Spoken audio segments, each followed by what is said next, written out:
I'm going to voice my presentation today.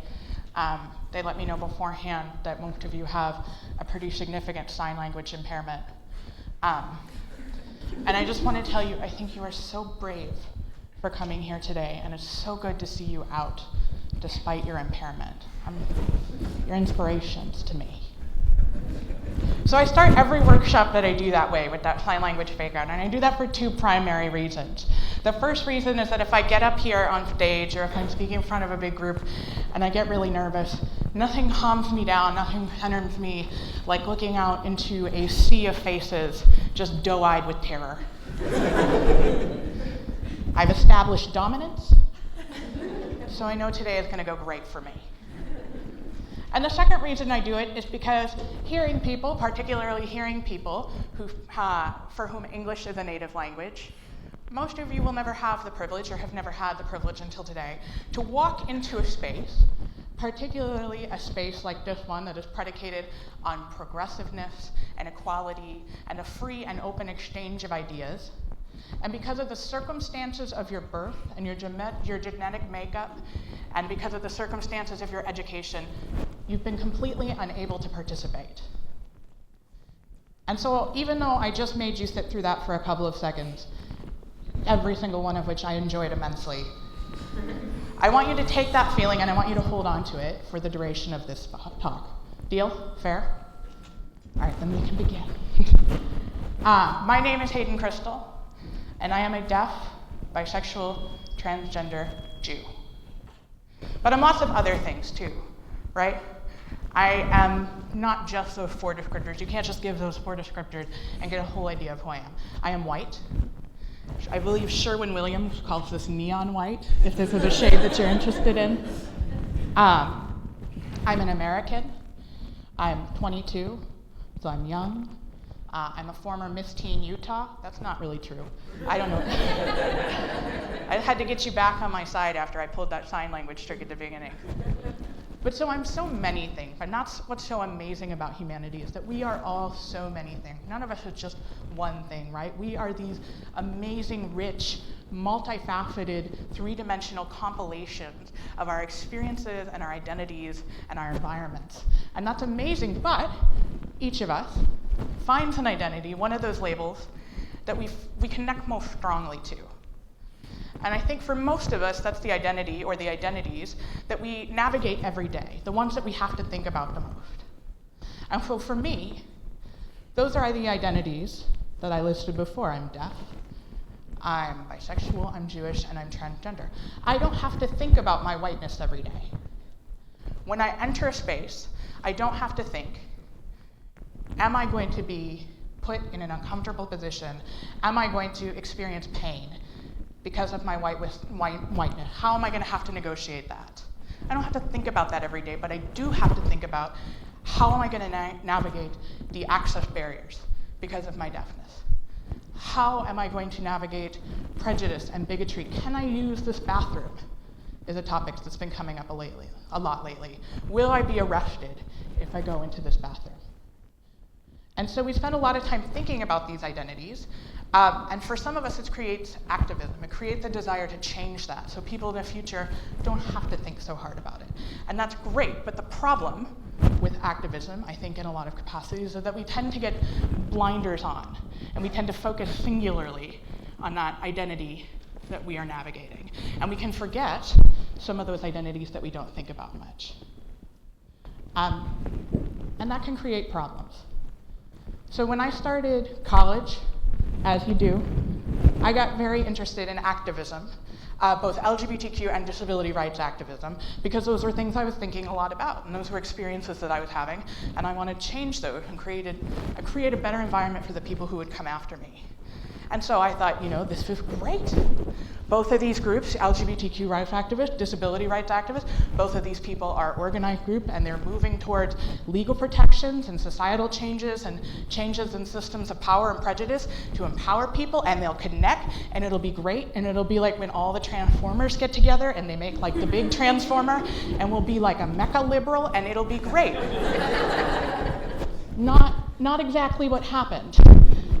In hindsight, it's like looking back and saying, all these Christians believe in Jesus. They'll get along. Historically, very much not been the case. A common goal or a common value does not necessarily an ally make. And in fact, kind of counterintuitively, the place I experienced the most bigotry, and maybe not even bigotry, but the place I have to think about navigating particularly my deafness the most, is within other spheres of activism, and for me particularly, LGBTQ activism. And I've had a lot of time to think why that might be, because it's very, very counterintuitive that I would go into this place and be met with so much resistance when I asked for providing a change or an interpreter or captioning or wheelchair activist. So I've had a lot of time sitting quietly through uninterpreted keynotes and through uncaptioned movies to think about why that might happen. And my theory is that it's really, really difficult to admit that you might be causing the same kind of pain that somebody else has caused you. I know that because when somebody tells me that I did something racist, my first reaction is, no, right? I don't want to think that I've caused somebody that kind of pain, especially because I know what it feels like to be discriminated against. And that's a huge problem in and of itself, because it creates these walls, it creates this isolation, and it makes it way easier to just say no and to push the problem aside than it does to change it. So, people who live at the intersection of multiple marginalized identities, but for the sake of today, and to speak from my own experience, we're going to talk about LGBTQ and disabled identities, face a different kind of oppression. They face oppression from identity A, B, and then the intersection of both of those identities. So I'll give you an example. Let's say, imagine for a second, that I am a deaf transgender person. Just take a minute, visualize. So according to the National Transgender Discrimination Survey, 41% of transgender people will attempt suicide. So to give you an idea, the national average is about 4.6%. And just for the sake of a visual, I'm not going to count, but let's just say everybody from you onwards. And I'm going to go ahead and step to the side of the line, because I think it's important that I be real and honest so you know that these things happen and that they matter. It's not just a hypothetical. So let's say I'm a deaf transgender person and I've been victimized for my transgender identity. And I go out and I find the best therapist I can possibly find, and she's only does gender identity issues. So that's the only thing that she works with, and she's an expert and she's a pro, and I show up to that meeting and I get an interpreter because I want to express myself in my language, and that interpreter, either consciously or unconsciously, has a bias against transgender people. All of the information in the room is flowing through the interpreter. All of my thoughts, all the therapist's thoughts are going through the interpreter. Do you think that the interpreter's bias, consciously or unconsciously, is going to color the information that's flowing through that room? Probably. I have a really good friend who has cerebral palsy. He uses a power chair, and he's a gay man. So my friend uses attendants, and he uses people who come in and help him do things like everyday tasks that are difficult for him, something like changing clothes, or bathing, or going to the bathroom. And those things aren't necessarily sexual, but they're intimate. And my friend is an out and proud gay man. So do you think if one of his attendants comes and is a homophobic man, again, either consciously, outright, or even just in quiet ways, do you think that's going to color the kind of care and the quality of care that my friend receives? Absolutely. So we've established that not only are LGBTQ people with disabilities vulnerable at identity A and vulnerable at identity B, but they also face a specific kind of vulnerability here at place C. So we have all these extra issues and all these problems coming in, and then that's compounded by the fact that the resources we have available are often not accessible. So over the past 5 years that I've been really involved in activism, I have seen amazing, mind-blowing changes in the resources available to LGBTQ people. it blows my mind and it makes me so grateful that people aren't going to have to struggle to find the help that they need. But the problem is, if those resources are not accessible to the people who live at the intersection of those identities, they may as well not exist. So I have a blind friend who is bisexual. And she wants to go in and she wants to read a book or a pamphlet about coming out to her parents, which she knows is going to be a hard, painful, emotional experience for her. If you were that person, are you going to want to go in there, pick up a pamphlet, and ask a stranger, will you read this to me? Probably not. So that person has two options. They can either just go and they can fight and they can, ask for changes, and if they're met with the resistance, because again, it's easier to just say, no, I'm not doing that, I'm not making that mistake, I don't need to change my behavior because it's hard to admit you're causing pain. So they can fight that battle, or they can do nothing. And I can tell you, as somebody who's been on this side of the line, at that point in my life when I needed help the most, I didn't have the emotional fortitude, I didn't have the mental energy to go and fight a battle that's already been won. And so those people will just not get help. And so these resources that we have, these tremendous resources, may as well not exist. And I know I'm being kind of a Debbie Downer right now, and I apologize for that. I'm not like this at parties. So we're gonna move into something a little more positive, because I think there is hope for this situation, because I think the solution is actually really easy. I am someone who has faced a lot of discrimination, a lot of bigotry, a lot of prejudice. And I firmly believe to the core of my being that 99% of people don't go out, they don't set out to go be bigoted.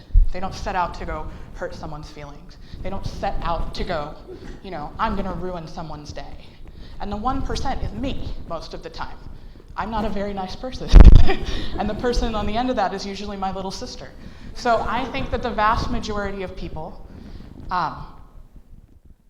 go out and they try to do good. I think that bigotry is applied ignorance.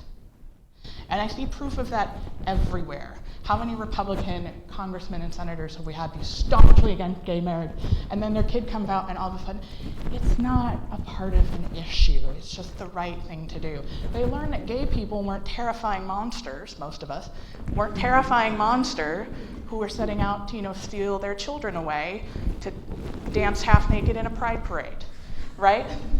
Once you learn something, once you can change the behavior. So most of you don't have to think about your ability every day, right? We talked about that at the beginning, right? We're still with, great. So most of you don't have to think about your ability. Most of you don't have to think about navigating places through the lens of somebody who's working around a flawed system. And so why would it come up to you if you were planning an event like this, if you've never had to think about it? Why would you think, is this wheelchair accessible? Should we have interpreters? Is the material large print? Is it braille? Why would you think about that, right? So I think that most bigotry is just this little bubble of ignorance. And if we can just pop that bubble, then I think things will really start to change. Because you can't change what you don't acknowledge. And I love that line, because it's a line I stole from Dr. Phil. And every time I say it, everybody looks like, yes, yes. And in my head, I'm like, that's Dr. Phil, so everybody can stop making fun of me for my after-school hobby, all right? But you can't change what you don't acknowledge. So now, because we've talked about it today, you all no longer have an excuse. You know now. The bubble of ignorance for this room has been popped. And in big ways and in small, you are the leaders of your community. Maybe you are the boss at your job. Maybe you have children. I'm sorry if you do. I'm kidding, kind of. Maybe you're just the loudest voice in your friend group. But in big ways and small, you have the ability, now that your bubble has been popped, you can go pop that bubble of ignorance in other places and create access to spaces that weren't accessible before. And that's the important thing, and that's the message I want you to take away from this today. I want you to be able to go out and use the empowerment that you feel in those spaces and then use your voice of privilege, the identity that you don't have to think about, to pay forward that gift of empowerment to other people. Thank you guys so much for your time. I appreciate it.